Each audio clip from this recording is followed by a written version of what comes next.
क्या विज्ञान की किताब को पंचतंत्र के तरह पढ़ाया जा सकता है? जैसे पंचतंत्र में कहानियां हैं, विष्णु शर्मा जी ने बिगड़ैल राजकुमारों को पशु पक्षियों के संवाद के माध्यम से राजनीति विज्ञान, कूटनीति विज्ञान, विदेश नीति समझा दिया।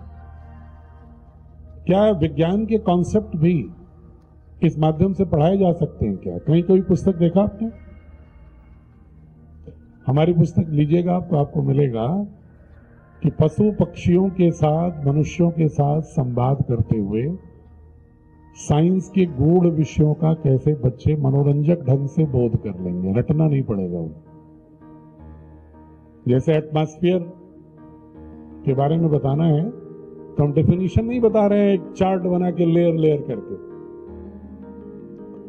हम उनको बहुत खूबसूरती से समझा रहे हैं कि बच्चा पार्क में खेल रहा है, वॉलीबॉल थक गया तो वॉलीबॉल ऐसे सर पर रख करके लेटा है पार्क में, और फिर ऊपर उड़ रही है गौरैया, तो उससे पूछता है कि दीदी तुम उड़ लेती हो, मैं तो नहीं उड़ लेता हूं।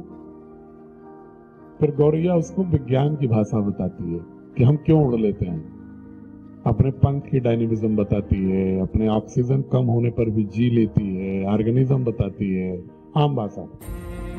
फिर वो कहता है उसके ऊपर क्या है, तो वो कहती है कौवा काका से पूछो। फिर वो कौवा से पूछता है ऊपर देखकर, फिर कौवा उसको बताता है जिस सीमा तक कौवा उड़ पाता है।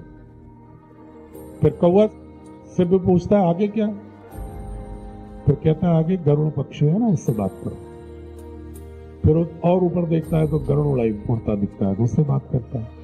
फिर वो उसी बीच में एटमॉस्फेयर के जितने लेयर हैं वो गरुड़ समझाता जा रहा है उसको, क्लाउड्स के बारे में, एटमॉस्फेयर के बारे में, वहां के टेम्परेट जोन के बारे में सब समझा रहा है, जो कुछ डेफिनेशन बताते हैं।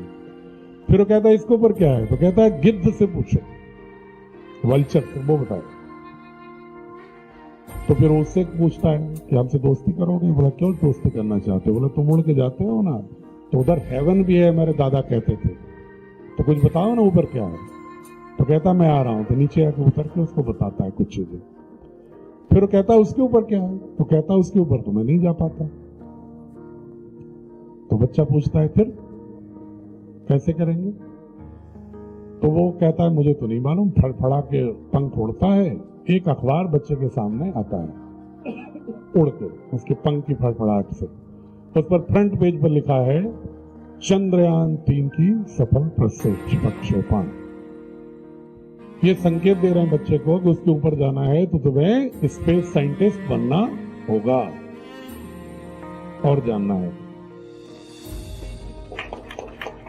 तो इस तरह की हमने पुस्तकों में इस तरह की कहानियां लिखी है कि जो पंचतंत्र की पद्धति, उपनिषद की पद्धति, वार्ता की पद्धति, शास्त्रार्थ की पद्धति, रट्टा मार पद्धति नहीं कि टीचर आया क्लास में, उठाया ब्लैक बोर्ड, किताब, बायोस्फीयर, एटमॉस्फेयर डेफिनेशन, लिथोस्फीयर, अब रटा रहा है उसको, वो रट रहा है अपना, फिर बीच में भूल रहा हो, ऊंग रहा हो, दूसरे दिन परीक्षा ले रही तो 2 भूल गया हो। तो ये सब पद्धतियां जो एनसीपी कह रहा है, इंटरेस्टिंग, इंगेजिंग, इंटरेक्टिव वे में पढ़ाओ और प्रॉम्प्ट्स दो।